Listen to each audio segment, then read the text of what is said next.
Hello students, আমি Bablu. Welcome to my YouTube channel WB study point. আজ আমরা আলোচনা করব তোমাদের ষষ্ঠ শ্রেণীর ইংলিশ বিষয়ের যে লেসন 4 আছে, the shop that never was, যেটি লিখেছেন H.G. ওয়েলস। এর ওয়ার্ড বাই ওয়ার্ড এবং লাইন বাই লাইন বাংলা মানে আমি আগের ভিডিও করিয়েছি। তোমরা যদি দেখে না থাকো তার ডেসক্রিপশনে লিঙ্ক দেওয়া আছে। আজ আমরা এর যে অ্যাক্টিভিটিসগুলো আছে সেগুলো সলভ করব। তোমরা ভিডিওটি শেষ পর্যন্ত খুব মনোযোগ সহকারে দেখো, এটা তোমাদের খুব উপকারে লাগবে। তো চলো আমরা সর্বপ্রথম অ্যাক্টিভিটি 1টি দেখে নেব।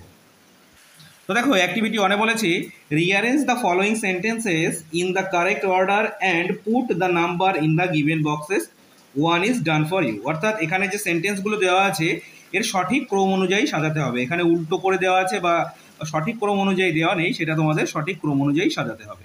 এখানে দেখো 4-এর দাগে যেটি আছে, Gip dragged his father to the magic shop, এটি আমাদের 1 নম্বরে দেওয়া আছে, এটি আমাদের করে দেওয়া আছে। বাদ বাকিগুলো আমাদের বই দেখে দেখে খুঁজে খুঁজে করতে হবে। তো আমি আগে থেকেই খুঁজে লিখেছি, আমি বলে দিচ্ছি দাগ নম্বরগুলো কী কী হবে, তোমরা ঠিক সেইভাবে লিখে নেবে। প্রথমে এখানে 1-এর দাগে আছে, দেখো the shopman brought out a glass ball from his hair. অর্থাৎ দ্য শপম্যান মানে দোকানদার একটি গ্লাসের বল অর্থাৎ কাচের বল বের করেছিল তার চুলের থেকে, এটি হয়ে যাবে আমাদের 4 নম্বর। এরপরে আছে দেখো 2-এ, it was a small shop not so well it. তাহলে এখানে যে 2 নম্বরের দাগে আছে এটি হয়ে যাবে আমাদের 2 নম্বর। এরপরে আছে দেখো 3-এর দাগে, Gip wanted to take the glass ball. অর্থাৎ জিপ সেই গ্লাসের বলটি নিতে চেয়েছিল, এটি হয়ে যাবে আমাদের 6 নম্বর। পরেরটি আমাদের 1 নম্বর করে দেওয়া আছে। এবার আমরা 5-এ চলে যাব। Gip and his father were surprised. Gip এবং তার বাবা দুজনেই কি বিস্মিত হয়ে গিয়েছিল, তো এটি আমাদের 5-এ আছে, 5-এই থাকবে। আর এখানে 6-এর দাগে যেটি আছে, there were different kinds of magic mirrors in the shop, এটি হয়ে যাবে আমাদের 3। তাহলে আমাদের ক্রম অনুযায়ী সাজালে এরকম হবে 4, 2, 6, 1, 5, 3। ঠিক আছে। এবার আমাদের দেখো অ্যাক্টিভিটি 2-এ কি বলেছে। বলেছে fill in the blanks using words from the help box. অর্থাৎ নিজের যে হেল্প বক্সগুলো দেওয়া আছে এর থেকে সঠিক শব্দগুলো বেছে নিয়ে আমাদের এই শূন্যস্থান পূরণ করতে হবে। তো চলো এখানে দেখি, আমাদের হেল্প বক্সের মধ্যে আছে স্ক্র্যাচড, কিন, আনএক্সপেক্টেড, ট্রিক্স আর ক্রিশ্চিয়ান। তো দেখো প্রথমে আমাদের বক্সে কী হবে দেখে নেব। Zip was dash to enter the magic shop. Zip was কি উৎসাহী ছিল, তাহলে আমরা জানি কিন মানে কি উৎসাহ, বলে আমরা এখানে লিখবো keen, KEEN। The shop had many dash ball. সেই দোকানে কিসের বল ছিল, আমরা পড়েছি গল্পের ভিতরে, কি হবে না ক্রিশ্চিয়াল বল। তাহলে আমরা লিখে নেব।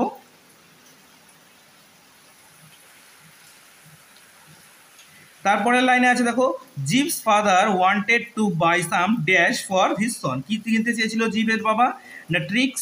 তাহলে আমাদের এখানে হয়ে যাবে ট্রিক্স। নেক্সট এবং শেষ যে ড্যাশটি আছে, the shopman performed and dash action, এটি হয়ে যাবে আনএক্সপেক্টেড।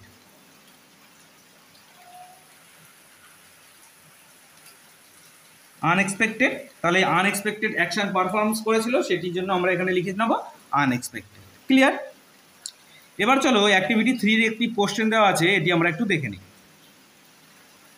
বলেছে আনসার দ্য ফলোয়িং কোশ্চেন। নিচের প্রশ্নটির উত্তর লেখো।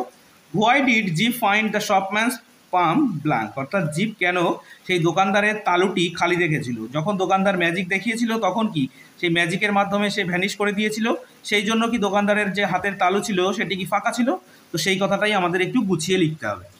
তো দেখো এইভাবে লিখবে, the shopman vanished the crystal ball from his palm, that is why Zip found the shopman's palm blank. তাহলে কি হচ্ছে, দ্য শপম্যান ভ্যানিশড অর্থাৎ বিলীন করে দিয়েছিল দ্য ক্রিস্টাল বল সেই কাচের চকচকে বলগুলোকে, ফ্রম হিজ পাম তার হাতের তালু থেকে, দ্যাট ইজ হোয়াই সেই কারণে, Zip found the shopman's palm blank সেই কারণে জিপ সেই শপ বা দোকানদারের হাতের তালু কি ফাঁকা দেখেছিল। ঠিক আছে। এবার দেখো অ্যাক্টিভিটি 4-এ আছে write T for true and F for false statements in the given boxes. অর্থাৎ সত্য হলে তার জন্য টি লিখবো, মিথ্যা হলে তার জন্য এফ লিখবো। Give supporting statements from each of your answers. অর্থাৎ তোমার উত্তরের সাপেক্ষে সঠিক যুক্তি আমাদের এখানে দেখাতে হবে। তো প্রথম অপশানে আছে দেখো A, the shopman drew out a business card from his hair. তাহলে এটি হয়ে যাবে আমাদের ফলস, কারণ জানি তার বিজনেস কার্ডটি কোথা থেকে বের করেছিল, না চিক্স থেকে। তাহলে সেটি আমরা লিখে নেব। তাহলে উত্তরটি এইভাবে লিখবে, he drew a business card from his cheek. ঠিক আছে, এটি আমাদের সাপোর্টিং সেন্টেন্স। এরপরে আছে দেখো B, Gip found the magic box in his pocket. Gip তার পকেটের মধ্যে সেই জাদুকরি যে বাক্সটি ছিল সেটি পেয়েছিল। এটি একদম সঠিক, কারণ আমরা গল্পের প্রথমেই দেখেছিলাম যখন দোকানদার বলেছিল যে ওই বাক্সটি তোমার পকেটে আছে, তখন জিপ যখন তার পকেটে দেখলো তখন সে পকেটে দেখতে পেয়েছিল। তাহলে সেটি আমরা লিখবো, এভাবে লিখবে, Gip discovered the box with surprise. ঠিক আছে, এবার দেখো সি এর দাগে আছে the toy sword was a magic item. তাহলে টয় সর্ডটি কি ছিল? একটি ম্যাজিক আইটেম, অবশ্যই ম্যাজিক ছিল। তাহলে এটি আমরা ঠিক লিখবো বা ঠিক লিখবো বা টি লিখবো। এর জন্য আমাদের যে সাপোর্টিং স্টেটমেন্টটি দিতে হবে সেটি এইভাবে লিখবে, a magic toy sword, this is a unique one, it neither bends breaks nor cut the finger. বলছে এ ম্যাজিক টয় সোর্ড, এটি একটি জাদুকরি তরোয়ার। This is a unique one, এটি একটি অন্যরকম জিনিস দিয়ে তৈরি। ইট নাইদার বেন্ডস, অর্থাৎ এটি বাঁকায় না, ব্রেকস ভাঙেও না, নর কাট দ্য ফিঙ্গার্স মানে আঙুলও কাটে না। এরপরে আছে ডি এর দাগে, the narrator found his full name on the magic box. তাহলে বলেছে এখানে ন্যারেটর তার সম্পূর্ণ নামটি ম্যাজিক বক্সের উপর দেখেছিল। এখানে কিন্তু ন্যারেটর নয়, কারণ ন্যারেটরের নামটি কিন্তু ম্যাজিক বক্সের উপর ছিল না। কার নাম ছিল না? জিপের। কিন্তু যেহেতু গল্পটা জিপের বাবা বলছে, তাহলে ন্যারেটর কি জিপের বাবা, সেই জন্য এখানে আমরা লিখবো এটি আমাদের ফলস স্টেটমেন্ট। তাহলে আমাদের সাপোর্টিং স্টেটমেন্টটি কি হবে দেখে নাও। এবার লিখবে, jeeps full name and address written on the paper. এবার দেখো অ্যাক্টিভিটি 5-এ আছে আনসার দ্য ফলোয়িং কোশ্চেন্স। নিচের প্রশ্নগুলির উত্তর লেখো বা দাও। প্রথমে আছে হোয়াই ওয়াজ জিপ সারপ্রাইজড, কেন জিপ অবাক হয়ে গিয়েছিল? তাহলে উত্তরটি এইভাবে লিখবে, Zip was surprised because the shopman said that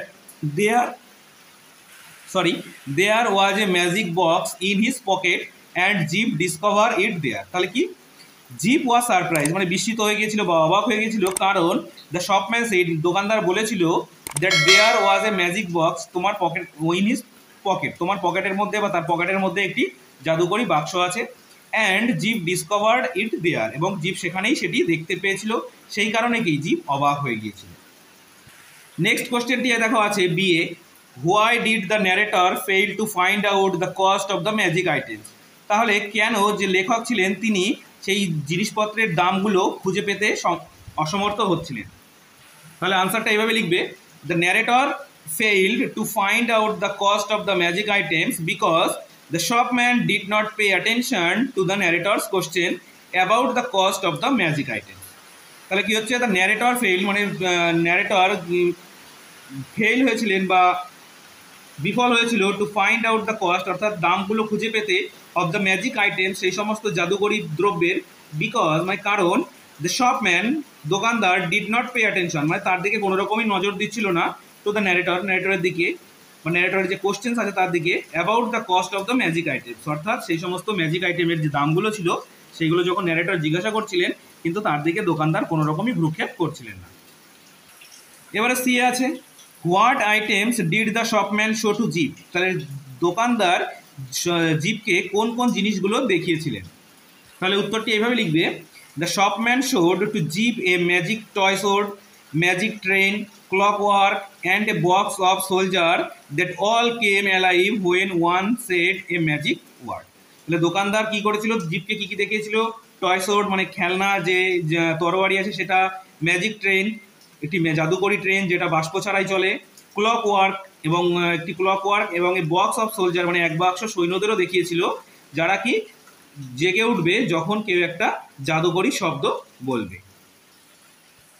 এরপরে ডি এ last question, what was the cause of the narrator's amazement. তাহলে ন্যারেটরের যে আনন্দ হয়েছিল বা তিনি মুগ্ধ হয়েছিলেন তার কারণটা কী ছিল? তাহলে দেখো, the shopman waved the box in the air, দোকানদার কি হাওয়ায় সেই বাক্সটি উড়িয়েছিলেন। অ্যান্ড দেয়ার ইট ওয়াজ, সেখানে ছিল ইন এ ব্রাউন পেপার, একটি বাদামি রঙের কাগজ, টাইড আপ বাধা, and with jeeps full name and address অর্থাৎ জিপের পুরো নাম এবং ঠিকানা সমেত সেই পেপারের উপর লেখা ছিল। দিস ম্যাজিক অ্যাক্ট অ্যামেজড হিম, অর্থাৎ এই যে ম্যাজিক অ্যাক্টটি তিনি করেছিলেন অর্থাৎ দোকানদার দেখিয়েছিল, এটাই কিন্তু জিপের বাবাকে অনেকটা আনন্দ দিয়েছিল বা খুশি করেছিল। ঠিক আছে, তো অ্যাক্টিভিটি 5 পর্যন্ত আমরা করে নিলাম। এবার আমরা অ্যাক্টিভিটি 6-এ চলে যাব। দেখো অ্যাক্টিভিটি 6-এ আছে fill in the chart with information from the text, অর্থাৎ এই যে চারটি আমাদের দেওয়া আছে এটি আমাদের গল্প থেকে বেছে বেছে নিয়ে উত্তরগুলো লিখতে হবে। তো আছে প্রথমে দেখো কজ আছে, কারণ আর এফেক্ট, ফলাফল। প্রথমে আছে এর দাগে, the narrator thought that his son would be frighten. Narrator মনে করেছিল তার ছেলে কি ভয় পাবে। তাহলে এর যে এফেক্টটি আছে সেটি আমরা লিখব। তাহলে এর এফেক্টটি এইভাবে হবে, he cried at the shopman to take the drum from Zip. অর্থাৎ জিপের ওপর থেকে ড্রামটি সরিয়ে নেবার জন্য তিনি চিৎকার করে উঠেছিলেন। এবার বিয়ে আছে দেখো, Gip's father jumped at the shopman. ঝাঁপিয়ে পড়েছিল দোকানদারের দিকে। তার ফলাফল কি হয়েছিল? তাহলে এর উত্তরটি হয়ে যাবে, he fell into utter darkness. Clear? এবারে এফেক্টে দেখো দুটো আছে। প্রথমে আছে the narrator called for a cup. তা এর যে কস্টটি ছিল সেটি হবে his mental state was disturbed and damage. অর্থাৎ তার মানসিক যে সন্তুলন ছিল বা মানসিক যে ভারসাম্য ছিল সেটি কি ডিস্টার্ব হয়েছিল এবং ড্যামেজডও হয়েছিল। সেই জন্য কি সে কল ফর এ ক্যাব, একটি গাড়ি ডেকেছিল। এরপরে আছে দেখো, Gip's father went up and down Regent street looking for the magic shop. এর ফলাফলটা ছিল এটা, তার কারণ কি ছিল সেটা এখানে লিখতে হবে।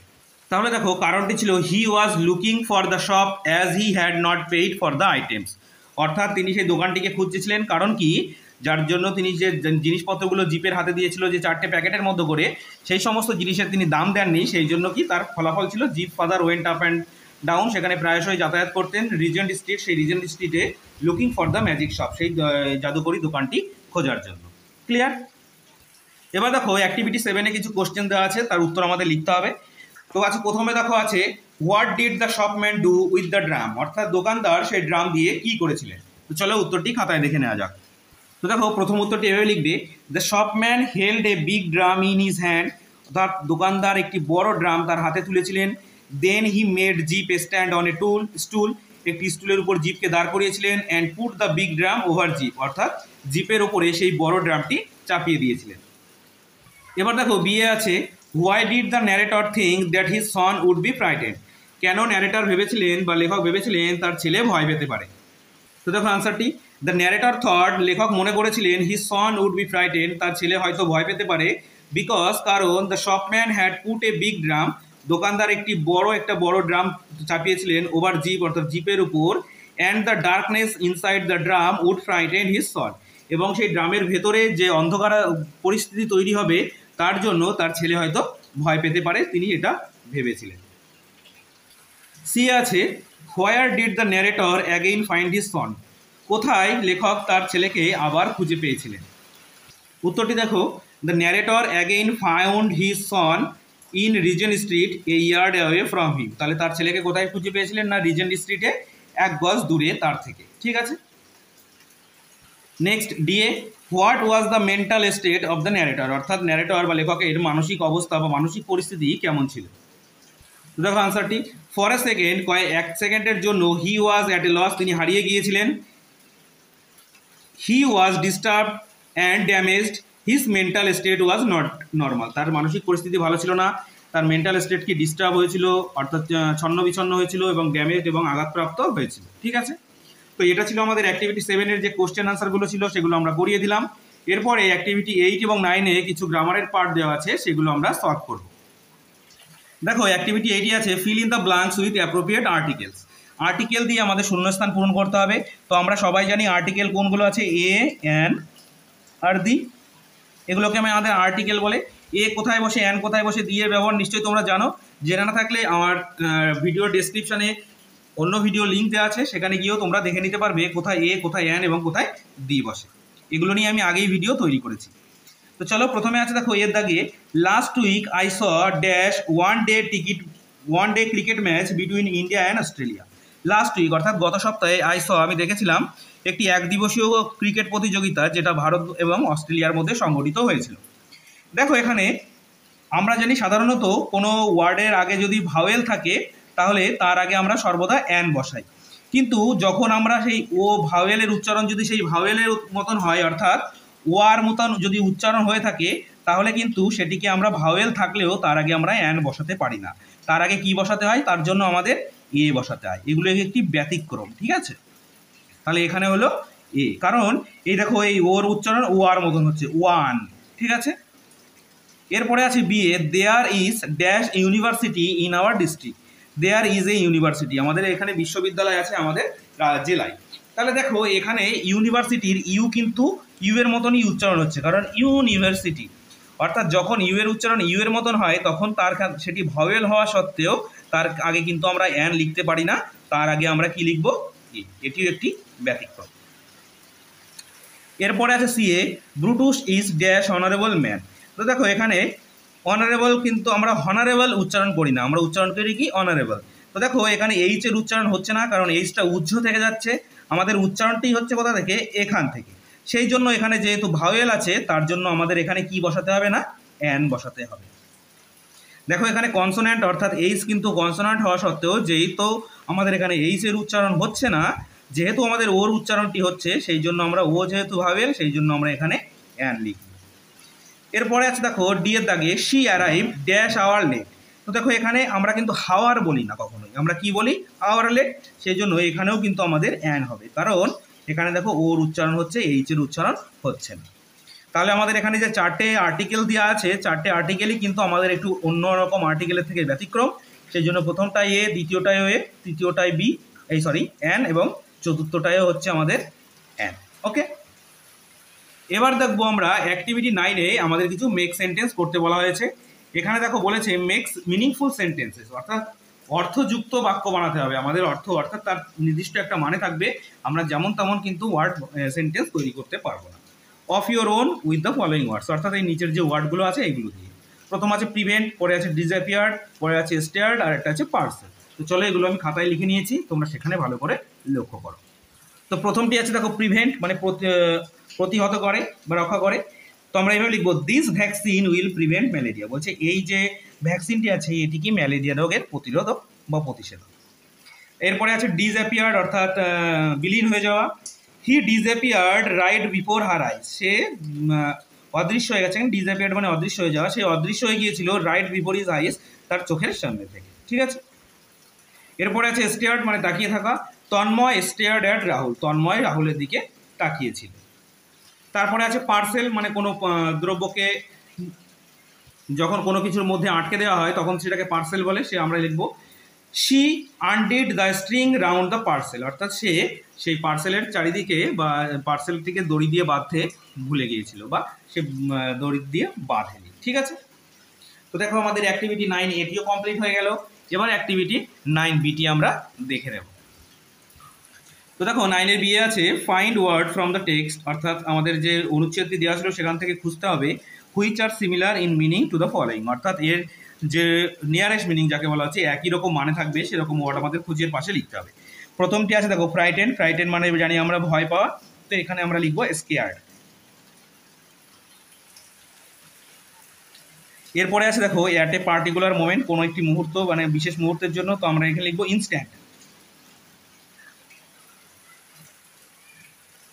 এরপরে আছে দেখো শোয়িং মানে দেখানো, এখানে লিখবো আমরা ডিসপ্লে। ডিসপ্লে। এর পরেরটি আছে দেখো রিলেটিং টু দ্য মাইন্ড, অর্থাৎ মনের সঙ্গে যুক্ত, এখানে লিখবো মেন্টাল। প্রথমটি হলো স্কেয়ার্ড, পরেরটা হলো ইনস্ট্যান্ট, তারপরেরটা হলো ডিসপ্লেইং, পরেরটা একদম শেষেরটা হচ্ছে মেন্টাল। ক্লিয়ার? তো দেখো অ্যাক্টিভিটি 9 পর্যন্ত সমস্ত অ্যাক্টিভিটিগুলো কিন্তু আমি সলভ করিয়ে দিলাম। এরপরে দেখো তোমাদের অ্যাক্টিভিটি 10A এবং 10Bতে দুটো রাইটিং স্কিল করতে দেওয়া আছে। তো আমি রাইটিং স্কিলগুলো আজকের ভিডিওয় পড়াচ্ছি না, যদি তোমাদের প্রয়োজন হয়ে থাকে তোমরা কমেন্ট বক্সে আমাকে জানাবে, আমি নেক্সট ভিডিও এই দুটো করিয়ে দেবো। আর আজকের ভিডিও যদি ভালো লেগে থাকে অবশ্যই লাইক করবে এবং চ্যানেলটি সাবস্ক্রাইব করে নিয়ে বেল নোটিফিকেশান অল করে রাখবে এরকম আরও অনেক গুরুত্বপূর্ণ ভিডিওগুলোর নোটিফিকেশান পাওয়ার জন্য। তো চলো আজ এই পর্যন্তই, নেক্সট ভিডিও আবার দেখা হচ্ছে।